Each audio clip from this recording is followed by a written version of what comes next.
Welcome to this month's Exploring Quality in Family Childcare. Today we are talking about child-directed play. For those who don't know me, my name is Grace Eilers. I am the Family Childcare Content Specialist with Satellite Family Childcare System, and I'm very happy to introduce my co-presenter for today's presentation. Stephanie, I'll turn it over to you. Hi, everyone. My name is Stephanie Winkle. I am a former family childcare provider, and now I work with Satellite part-time as a satellite consultant. And we will hear more from Stephanie later today. But before we get into it, we are going to start talking about where this shows up in two different standards of quality. So the first being Satellite's accreditation standards. And in the third section of our standards, it states that children learn through self-paced play and through active engagement with materials, the provider, and other children. And then it goes on even further to say that children have opportunities throughout the day to move about, make choices about their activities, and follow their interests at their own pace. So we are going to be talking about, I have it bolded here on the slide, that self-paced play piece of it today, with an addition of all of those other things that is in 3B1, that standard at the bottom, that they have opportunities to move about and make choices about what they're playing with. There is another standard that talks about this in section 3. Most activities are child-initiated. So, self-paced play, child-initiated. We are talking today about that child-led aspect of play. So what does this mean? What does it look like? How often should children have these opportunities throughout the day? How can you, as an educator, support child-led play? We are going to cover all of this today. Also, we want to bring in the Youngstar criteria. So that Youngstar is Wisconsin's quality rating and improvement system. And in their criteria, it states that children should have the opportunity to have a minimum of 50 consecutive minutes of uninterrupted free choice. So again, self-guided play, child-initiated choice. We're going to be diving into all of those things today. So obviously, there's been a lot of research done in our field of early childhood education. They have long looked into this balance of adult-led and child-led learning experiences. And in a study done in 2022, researchers looked at a bunch of different programs, and they found that programs that spent over 60% of their time in child-led experiences, those children in those programs had greater school readiness skills. And isn't that not one of the many goals that we all have for the children in your programs? Set them up for success. And that includes, maintaining and developing friendships and relationships with others, in addition to academic skills like writing, reading, and math concepts. So you might be wondering, well, what makes something adult-led? And it ultimately boils down to one question: who makes the decisions? There's so much time already where children don't have the freedom to make the choice, and that's going to be inevitable. Now we eat snack. Now we sleep. Now we wash our hands. And if you begin adding up all of these moments, most of your day then should be spent in child-led learning. And we now are going to transition to talking about the components. What are you going to see when you're looking for whether or not something is truly child-led? So what does it look like? What does meaningful play look like? You all see this all day, every day. We are going to go through 5 essential components, or pieces rather, that you will see in meaningful child-led play. Then we're going to talk about why this is so important. And I'll pass it over to Stephanie to start off with our first component. Thanks, Grace. So that first component of child-led play is that children make their own decisions. And we're going to look through a couple of slides today showing pictures of children making their own decisions. But like Grace said, children being able to make their own decisions is extremely important because children need to be able to have control over their time and their environment and their space. When a child has opportunities to be in control, then that leads to an internal locus of control, which creates really positive thinking patterns throughout their life. So in these pictures, you can see children are playing with sensory materials. They get to explore the sensory table or the sensory materials in ways that they have control over. So they might want to fill a dump truck, they might want to dig in the sand or make a really cool concoctions in their outdoor kitchen. And not only is this sensory integration for them, which children really need and crave, but it's also powerful because they are allowed to play in a large variety of ways with this one material. And we often call that open-ended materials. Go ahead and move to the next slide, Grace. We can see some more open-ended materials. So in these pictures, you can see children playing, one child is playing with Unifix blocks, and the other, on the right-hand side of the screen, there's a lot of different blocks and materials that are available to these children. And there is no right or wrong way that these children are exploring with these materials. Sometimes adults can feel a little stuck when it comes to child-directed play because we might feel that children are bored or their behaviors might be showing us that they're not stimulated in a way. But when we offer open-ended materials, then children can explore the same materials over and over again in whatever way interests them. So when I was a family childcare provider, I slowly transitioned from what we call closed materials, where it has like one use, to more open-ended materials. And in that transition, I saw the children just blossom in their creativity and their flexibility and thinking because they were able to use those materials in a lot of different ways and make their own decisions about how the play went. We can move to the next slide, Grace. Perfect. So here's some more examples of open-ended play. There again on the right-hand side is more sensory experience. And I can see in that photo that there are materials in that sensory bin that maybe an educator didn't put in there intentionally. It looks like maybe some children brought over some different materials and used them in that sensory bin. But knowing that they have that safe space to explore and that there isn't necessarily a right or wrong way, of course, notwithstanding safety rules. But that can really help children feel safe in order to make their own decisions.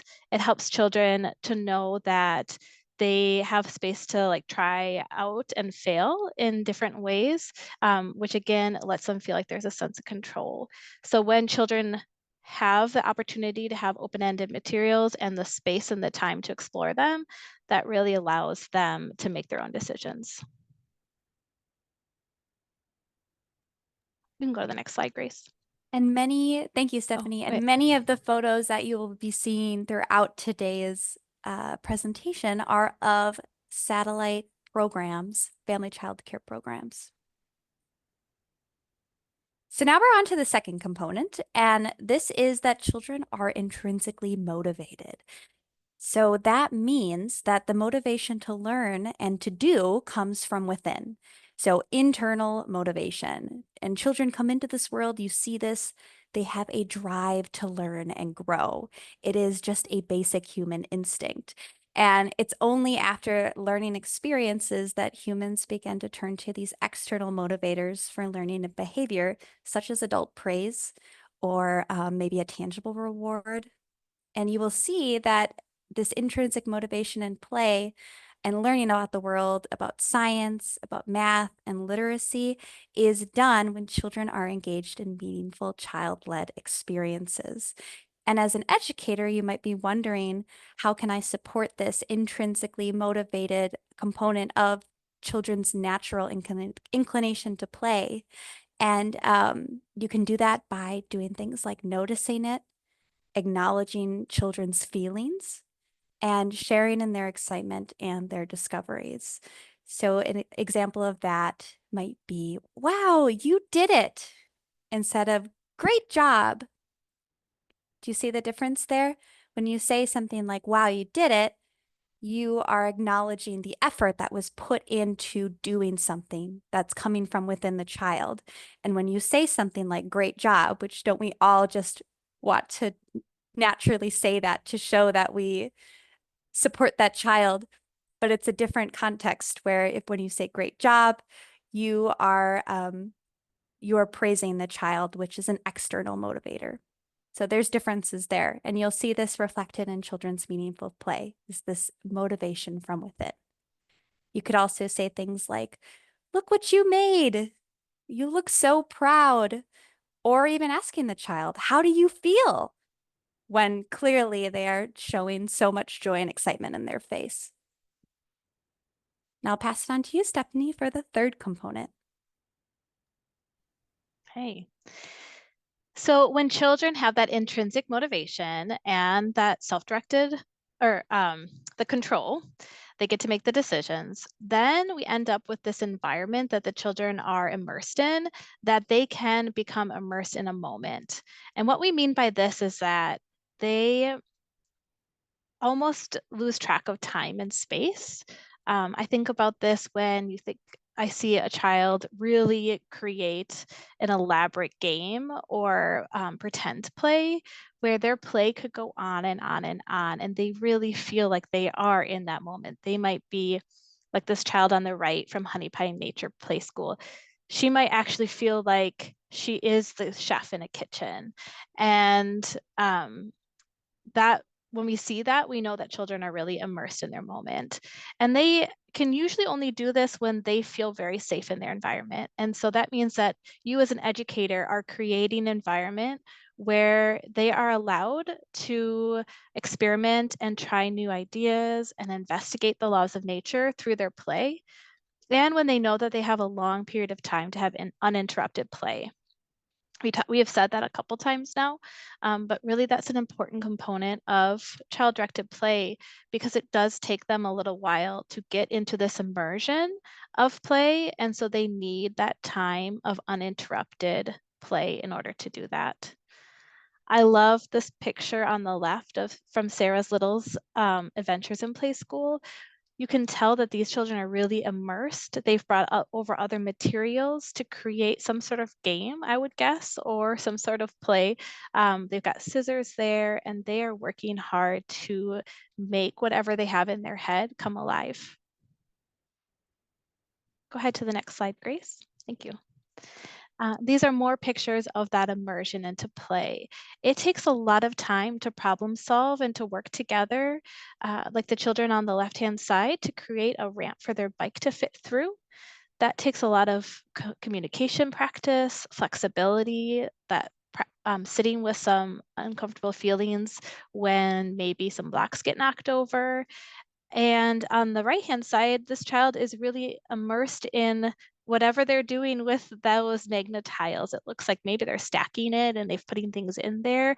And I can imagine that there was some frustration when some of those magnet tiles fell over. But again, that child's immersed in that play. And so they're going to work through some of those frustrating moments in order to come up at the other side with what they really had in their brain. Go ahead to the next. Thank you. So that is another component, is that play is spontaneous. Children typically don't come into play with a plan. Sometimes they might, especially if they were immersed in a moment the day before. They might want to re-immerse themselves into that. They might say, hey, let's play kitchen again today.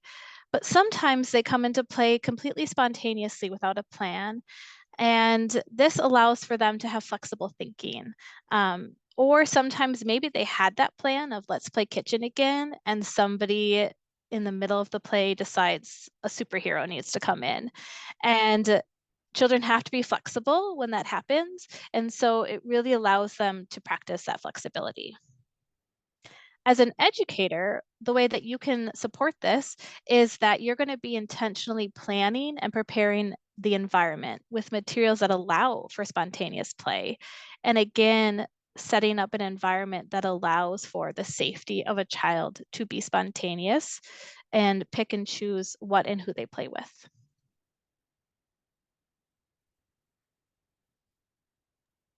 Thank you, Stephanie. And now we are going to hear from Janelle. Janelle is the program owner of Honey Pie Nature Play School. You might have noticed that many of the photos in previous slides were from Janelle's program.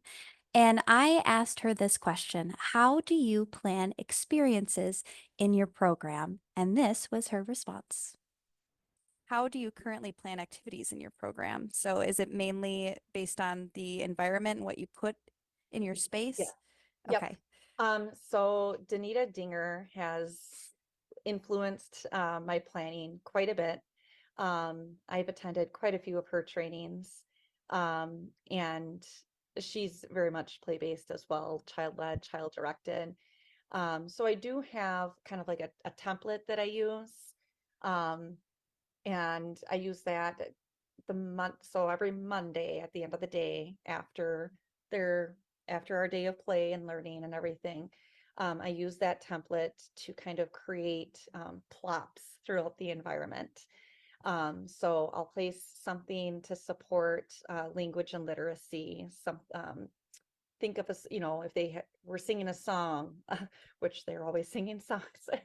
um, They if are. song that they were singing a lot, that'll be like the song of the week. And we do like a book of the week as well. We read the same book every day for a week, to help extend that language and literacy. Um, and then we have an activity to support the math, an activity to support science, an activity to support creativity and imagination, whether it's art or dramatic play, and then an activity to support pre-literacy, like handwriting. So mostly like art. My kids are still young, so we're not doing much writing. It's basically just paper, stickers, crayons, markers, hmm that kind of thing.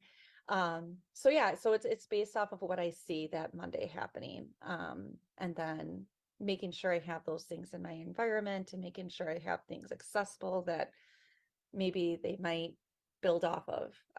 So we have a lot of things. I have a whole art supply closet that I can just pull things out of, art rack in the program that we use quite often, materials there that are easy for me to pull off, so that just making sure I have things ready and accessible should they request it.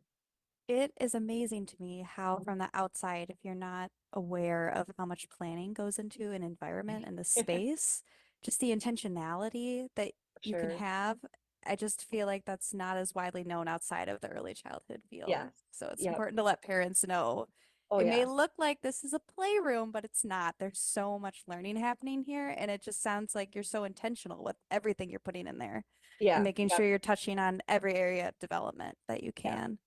Yep. I also make sure that like equipment can be easily moved, so that because we have well-defined areas, just to cut down on um running in the program, because we do have kind of a smaller space downstairs.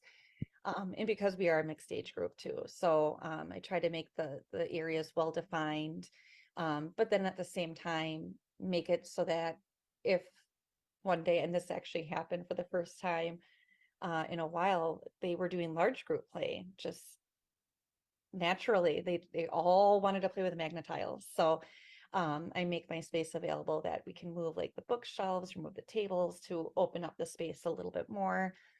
We have our living room upstairs as well, so that if I'm seeing that they're really involved in large group play on days that we can't really get outside as much, then we just move it upstairs. But we're outside most of the time during the spring, summer, and fall. Yeah, so it sounds like you're being so flexible and watching them and being like, I think we need more space to keep Yes. everyone safe for this activity and so that everyone can spread out and move their Yep. bodies. So that's amazing that you have that ability to be flexible with the equipment that you have as well.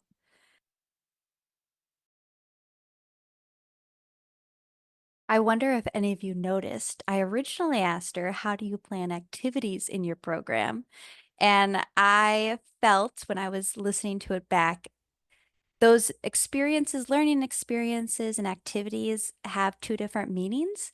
And I know because I know Janelle, when she was talking about activities, she was referring to what she's putting in her environment that children can choose to play with and engage with, and not a structured activity. I guess that might just be a me thing. When I think about the word activity, I think of something that's very structured. But when she was referring to what she puts in her space, they are materials that are open and available to the children to engage in if they choose to do so. This is our final component. Play is enjoyable. What a surprise. This is the final component, and it speaks to the emotional connection that children experience when they are engaging in play. And what is so fantastic about learning and growing through playful experiences is that children learn and remember more when moments are attached to a strong emotion, whether that be something like excitement or joy, or just that feeling of accomplishment after you've persisted through very strong feelings of frustration, but you do it anyway because you have that internal motivation to do. When you start to experience those feelings and those emotions, your limbic system in your brain tells your memory center, hey, this is significant. Let's remember this. And this is how children are learning and growing more. It's more impactful when it's done, when it's done in an enjoyable way and there are feelings attached to it. And you can see and feel it. I mean, you can see and feel it in these photos from Janelle's program. The joy, the curiosity, the excitement. And I'm sure all of you see this every day.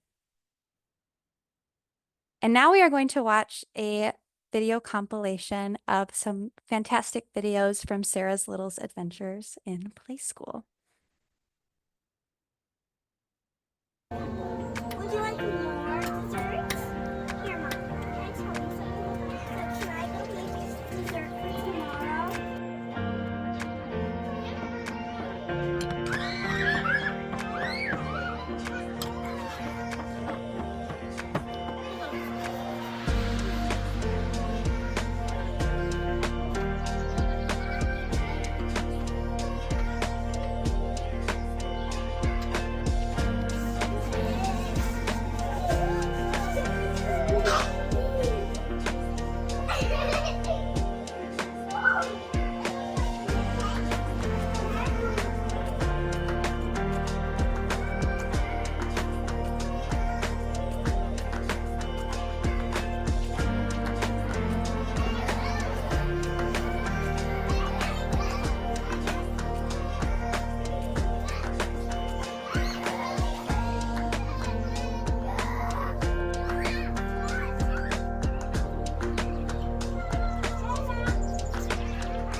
What I noticed so much in that video was that Sarah Cohan, who is the program owner, wasn't speaking to the children in a way where she was setting expectations or reminders on how to use certain things, how to engage in play. She was just in the background observing, and the children were free to make their own decisions. And I'm sure you saw all of those components that we just talked about throughout that video. And now I'll turn it over to Stephanie. Thank you, Grace.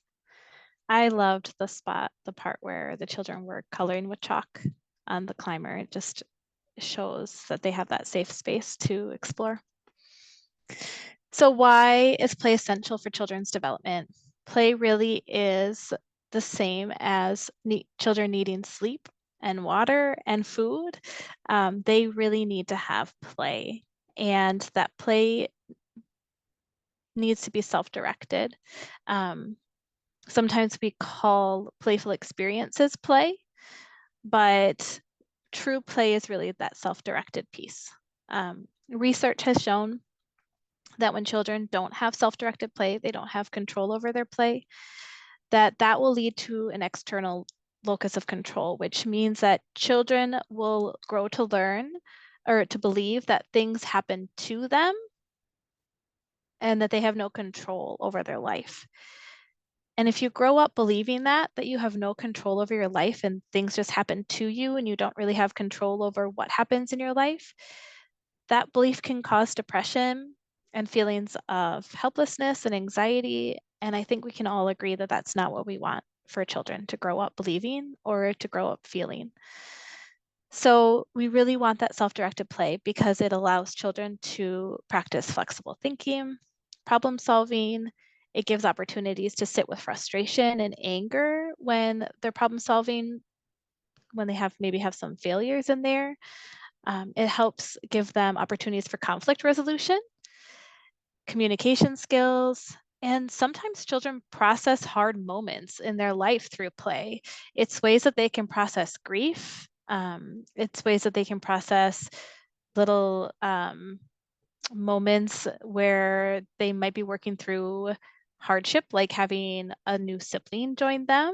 While there might be joy involved in that, there might also be some hardships in that. And so much more. Play is the work of children. And in order for play to be authentic, it really must be child-directed.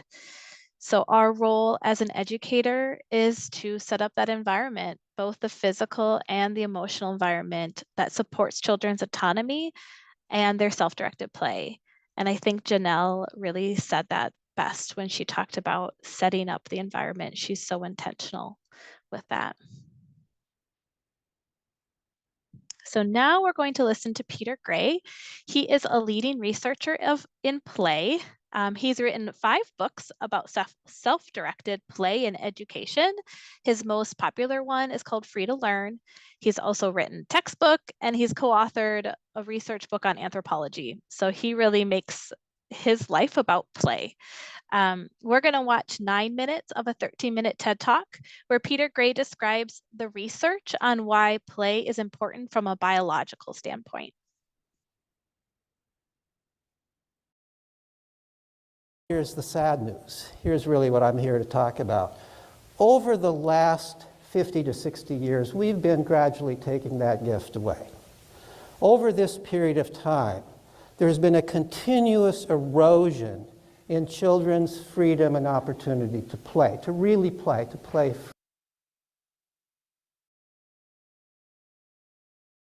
freely.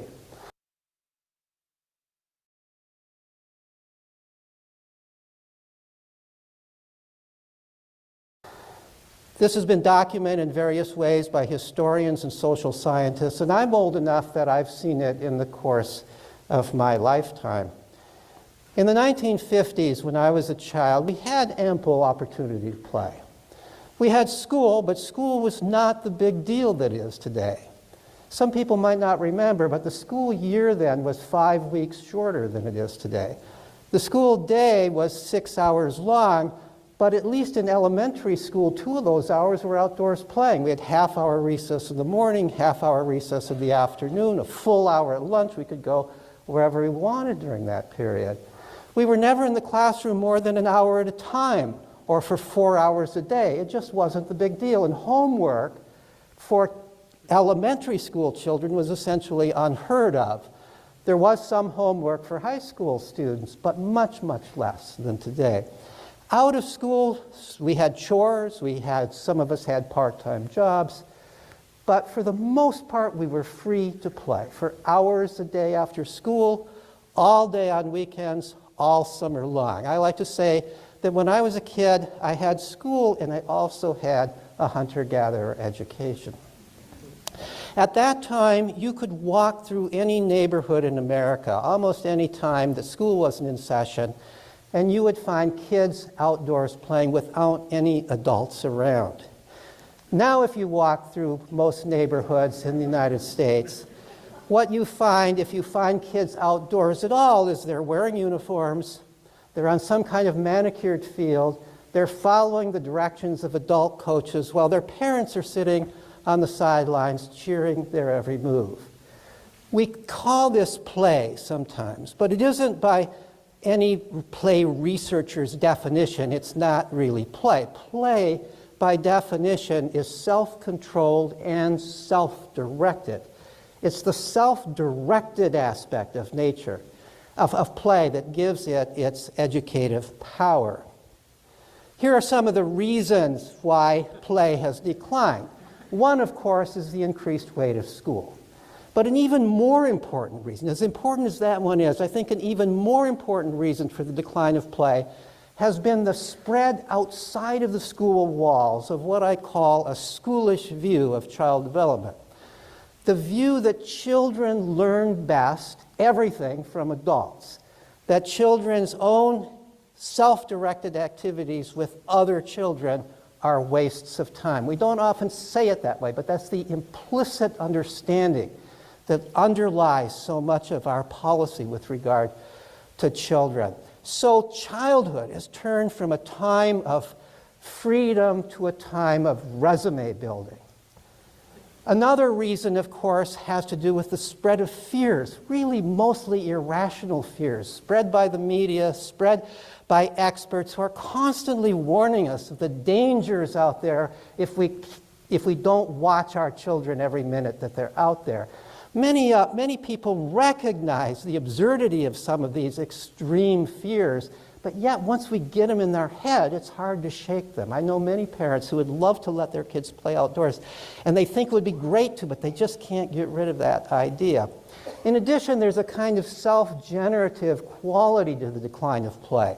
Once there are fewer kids out there playing, the outdoors becomes less attractive. It also becomes less safe.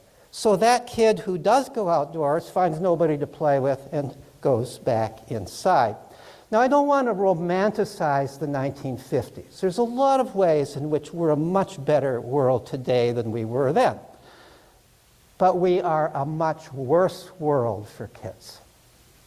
Over the same decades that play has been declining, we have seen a well-documented increase in all sorts of mental disorders in childhood. The best evidence for this comes from the use of standardized clinical assessment questionnaires. Based on such assessments, 5 to 8 times as many children today suffer from major depression or from a clinically significant anxiety disorder as was true in the 1950s. And this has been a continuous, gradual, roughly linear increase over the years. Very well documented. Over this same period, we've seen among young people from age 15 to 24 a doubling of the suicide rate. We've seen among children age 15 and under a quadrupling of the suicide rate. Over this same period of time, the suicide rate for people my age has gone down considerably. We've become a worse world for children, not necessarily a worse world for adults, and maybe a better world for us older adults. We've also seen a decline in the sense that young people's sense that they have control over their own lives. There's a questionnaire called the Internal-External Locus of Control Scale. There's a version of this for children as well as for adults. It's been given since about 1960. Ever since it's been given, we've seen a decline, a continuous decline in children and young adults' sense that they have control over their own lives. They have more and more of a sense that their lives are controlled by fate, by circumstance, by other people's decisions. Now, this is significant in terms of the relationship between anxiety and depression, because one thing clinical psychologists know very well is that not having an internal sense of control sets you up for anxiety and depression. More bad news. We've also seen in fairly recent years, due to questionnaires that have been given out since about 1980, a rise in narcissism in young people and a decline in empathy. And most recently, there's been research studies analyzing results of tests of creativity over the years, which show that there's been a gradual decline in creative thinking among children, school children of all grades, since about the mid-1980s. Now, of course, as any social scientist will tell you, correlation doesn't prove cause and effect. But in this case, I think that there is good reason to believe that the decline in play is the cause of these deleterious changes. For one thing, the correlation is very good, especially the correlation between the decline in play, which seems to be roughly linear, beginning around 1955 on through today, correlates very well with the roughly linear increase in anxiety and depression among young people. It doesn't correlate with things like economic cycles or wars. Children are more depressed today than they were during the Great Depression. They're more anxious today than they were during the Cold War, when they were continuously being warned of the threat of nuclear holocaust that could happen any time. In addition, play, everything we know about play tells us that these are the effects we would expect if children are deprived of play. They're analogous to the effects we see in animals when we take play away from animals. Play is where children learn that they're in control of their own life. It's really the only place they are in control of their own life. When we take that away, we don't give them the chance to learn how to control their own life. Play is where they learn to solve their own problems and learn, therefore, that the world is not so scary after all. Play is where they experience joy and they learn the world is not so depressing after all. Play is where they learn to get along with peers and see from others' points of view and practice empathy and get over narcissism. Play is by definition creative and innovative. Of course, if you take away play, all these things are going to go down. And yet, the hue and cry that we hear everywhere is for more school, not for more play. And we've really got to change that.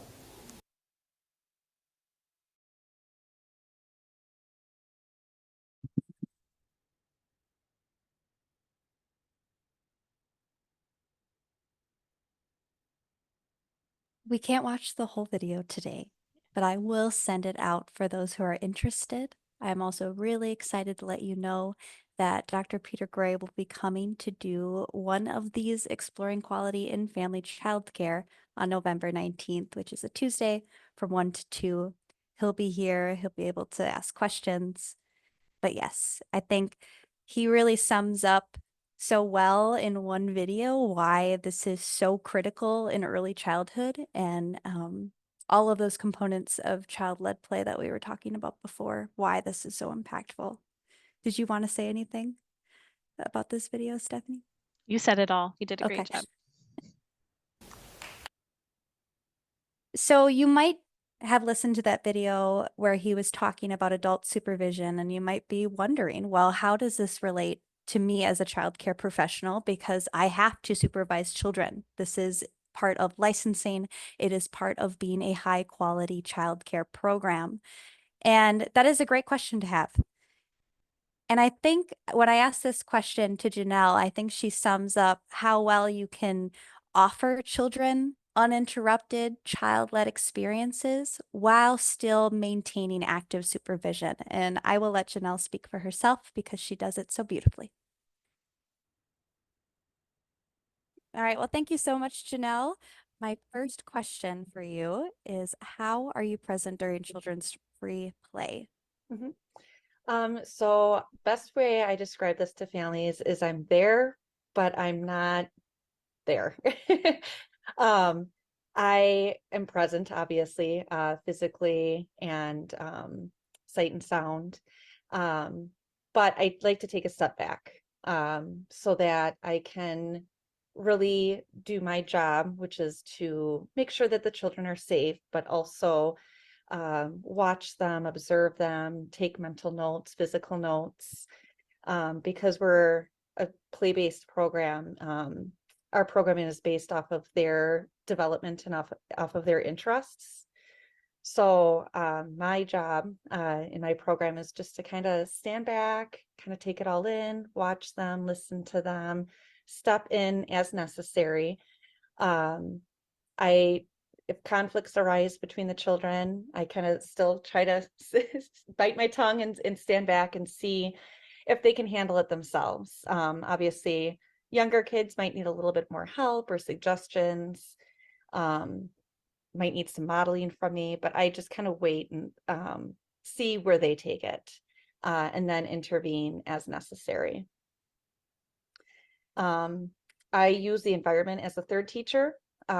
So a lot of, planning the environment, looking at it, looking at where they're mainly interested in playing each day, what items they're interested in, and then arranging the environment to reflect that. So technically I have 2 teachers in the program. So yeah, we use a lot of the environment, just kind of me stepping back and, jumping in, making comments as necessary, but also just letting them take the lead, and trying again to keep my mouth shut and just watch their play unfold. It's been wonderful since I've switched to that. I used to be very much teacher led. We're going to do art at this time, circle time at this time, and just the beauty of it, of child-led play is just it's so magical to watch their play unfold, and it makes my job less stressful, making it, not having it teacher oriented, teacher led.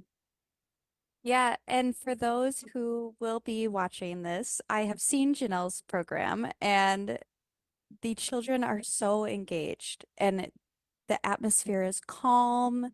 You can feel it. You can feel a difference. And I think a lot of that is just your way of stepping back and allowing them to just explore at their own pace. And it's amazing. I mean, Yeah. just the amount of time that I saw your children engaged in activities and bouncing ideas off of each other, and even the little ones. It was beautiful to watch. Yes. Genuinely beautiful.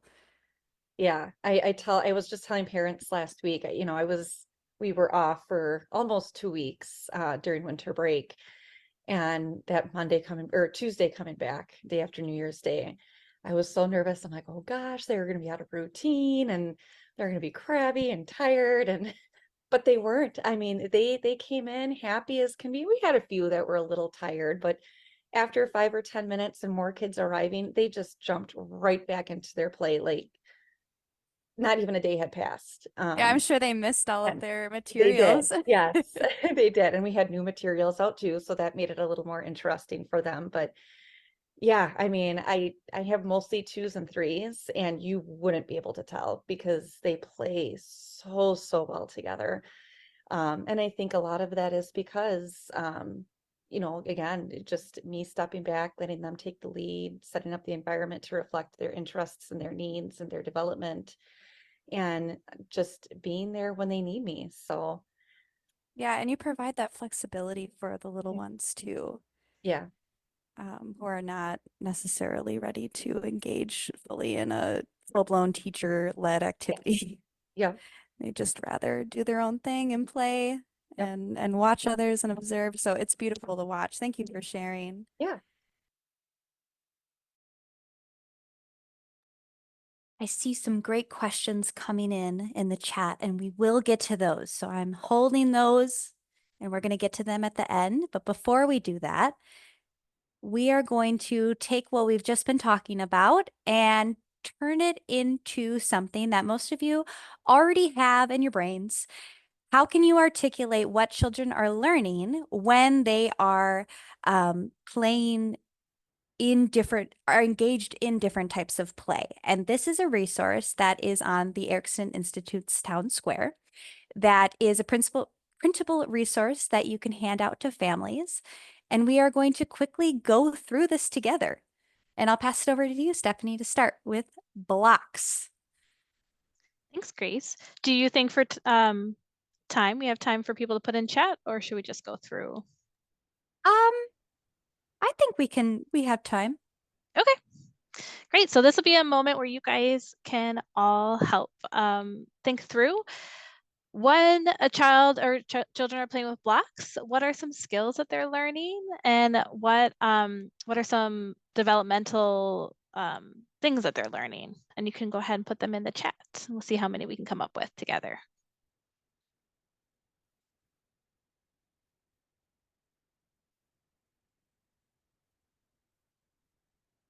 see, taking turns, patience, stacking and balance. Yeah. Fine motor.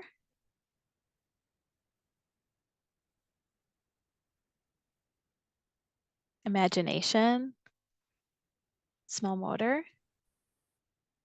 Ooh, learning shapes. Some three-dimensional shaped names. Math. Ooh, structure and being strategic. You got to learn how to make that base bigger. Gravity. Empathy. And when something falls down, maybe you're comforting, learn to comfort each other. And those big feelings arise.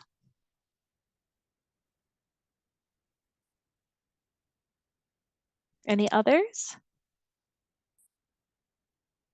Oh, how to respect other people's buildings. Yeah, I like that, Corinne. Sometimes you just want to go over and knock them down. You want to see that cause and effect, and you can't. You have to learn. Grace, do you want to share what we have? You guys came up with so many ideas, and we have a few others. So again, that shape, size, balance, sorting, counting, how many tall are they making it? But they're also developing skills like solving problems, posing problems, like can we make a track that goes all the way across? Can we make a track that fits those tires? They're experimenting and they're learning persistence and that cause and effect. Yeah, I see more in there. Great. All right, let's move on to the next one. All right. When I am playing pretend, I am. What are children learning?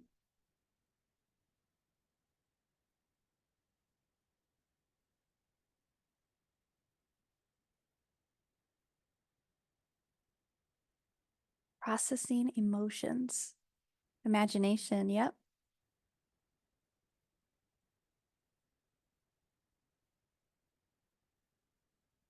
A new way of thinking, empathy for others. Creativity, how to be creative, social skills.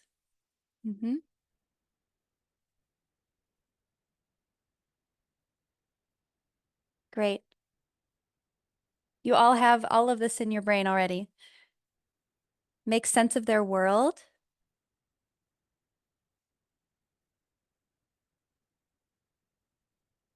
Yep, feelings.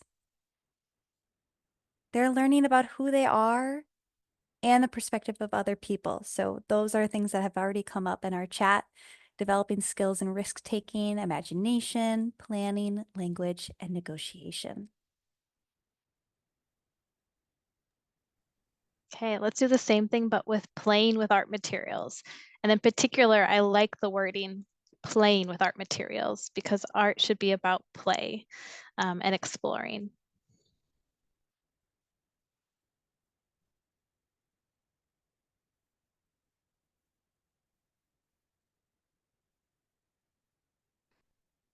Sensory, yeah, especially this picture, the sensory of the paint on their hands.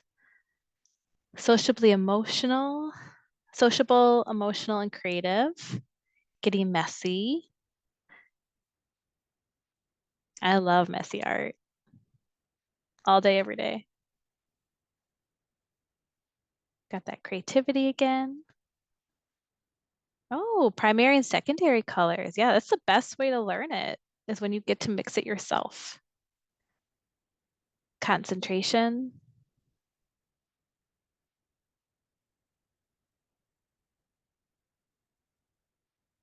When you want to make something, it takes a lot of concentration.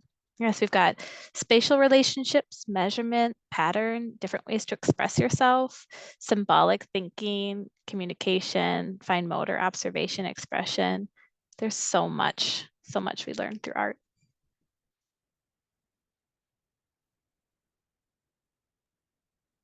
All right.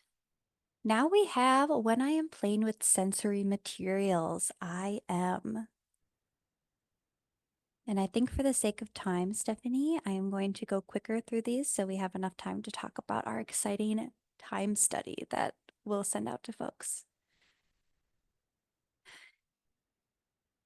So Children are learning about the properties of materials, the inquiry process, sorting, classifying. Yep, using imagination. Thank you for continuing to add your ideas into the chat too. I apologize if we cannot get to all of them as we're going through these slides because there's so much learning happening in play.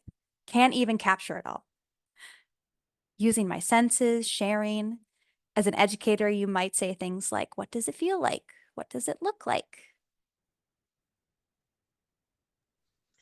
And when playing in nature, children are learning to care about their environment. They're learning about living things and the inquiry process. Why is this bug flying, or why is this bug a different color? They are learning or getting to practice risk taking, large motor control, exploring and using their senses, colors. Nature is just science all day, every day.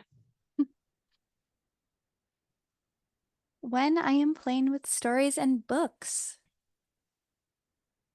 learning about sounds, vocabulary, concepts of print, memory, self-understanding. As an educator, you might say something like, what was your favorite part of the story? Or what's going to happen next? And finally, when I am playing with music and movement, I am learning about patterns and rhythm, counting, and learning different ways to express myself. And I'm developing skills with expression, large motor control, and cooperation. And of course, connecting with each other. And now we are going to hear about what Janelle's children in her program are interested in right now. What are your children currently very interested in? They are interested in flashlights and shadow play. That's been kind of ongoing since late November. I attended a workshop at the NACCE conference that talked a lot about light and shadow play. And so I came back and got right to work, pulling out flashlights and adding materials into my Amazon shopping cart that I found inspiring at the training, and got those, and they've been playing with them every day since then. Really? Wow, And that's not lots something of, I come across very yeah, often. yeah, and lots of fort play. So today I set out a Thomas the Train tent that was one of my kids. Just set it out, and they were playing with it so much. Reading books in there and pretending they were taking naps, pretending they were going to sleep. So yeah, we have a climber downstairs right now for the winter time, and they'll pull out blankets and make forts and have so much extended play with that. For a while there, they were playing like Santa was coming, or that they were going to sleep and waking up for school the next day. So all sorts of play with the fort play that they've been into. Oh, So that brings me back to my childhood. yes. So we encourage you to think about, as we were listening to Janelle talk about what her children were interested in, what are the children in your program interested right now? Just encourage you to think about that. Hold that in the back of your mind if you aren't already doing so. You also might be wondering, well, how much about your own program and the structure of your own program, how much of your day is child-led? And if you're interested in tracking this in a formal way, we have what we are calling a reflective time study. So you can see this is set up. It's a 12-hour period from 6 a.m. to 6 p.m. And you can, every 10 minutes, print this out, have this near you. And you'll have to choose a day. Maybe you want to do 5 days in a month or 1 week out of the month, and where you're going to say, okay, I'm going to have this sheet by me and I'm going to write down every minute. Are we engaged in adult-led or child-led learning? So this is something that you can do if you're interested in tracking that just for your own reflective progress and thinking about how to structure your program. You can see at the bottom, it will show you how to score, how to find your percentage. And a reminder from what we talked about at the beginning of today's presentation, that research shows that when children are in early childhood programs that spend over 60% of their day in child-led experiences, they are better set up for success in school. So with that, and I will ask Laura Cruz if you could please send that handout in the chat. It is linked. It's a link, and I will also send it out to all of you in a follow-up email after a few days from now, after the completion of today's event. And thank you, Laura. So Laura just sent it in the chat. It is in both English and Spanish, so please click on the your language of choice. And with that, we are open. We have a few minutes for questions. And I know we had a couple of them. I'm scrolling up, Stephanie. I would like to give you, if you're willing and able, how do you separate a 9-month-old crawler and a 2-year-old toddler when you are during play? That's a great question. I think it's one that most family childcare providers have. Sometimes it's nice. I think we often want to separate the baby and put the baby in a small space, but it's really nice if we can set up instead a space where the older children can go in order to engage in maybe some block building, like Corinne said, they want to build a really large tower without a baby coming to knock it over, or some smaller pieces if they're over 3. So the older children can go in that space and do some more fine motor play while the baby has a larger space to crawl, because we know that they need that big space. And so that can be a really beautiful way to do both. Before we end, I did see there was another question speaking to how to help a new child get used to your child care. And Stephanie, please pop in if you have anything you'd like to share about that. My first thought is take a deep breath. That child is going to need to be close to an adult for a little while. Keep that consistency and have and let those big feelings be shown if they have them, because the transition is hard. Yeah, I would say too, having picture of their loved ones laminated so that they can hold that close, anything that makes them feel comfortable coming home. And then sometimes I've had children who've had a really hard time where I've had their own special basket of their favorite things that they know is going to be available to them as soon as they arrive. And that's helped some transition pieces. Great. Thanks, Stephanie. And thank you Yeah. for co-presenting with me I had today. so much fun today. Yeah, and thank you everyone for your participation in the chat. We appreciate your time. We know it's nap time. Your time is valuable. Everyone have a wonderful rest of your day. Thank you to Angie as well, our interpreter. Bye, everyone. Bye.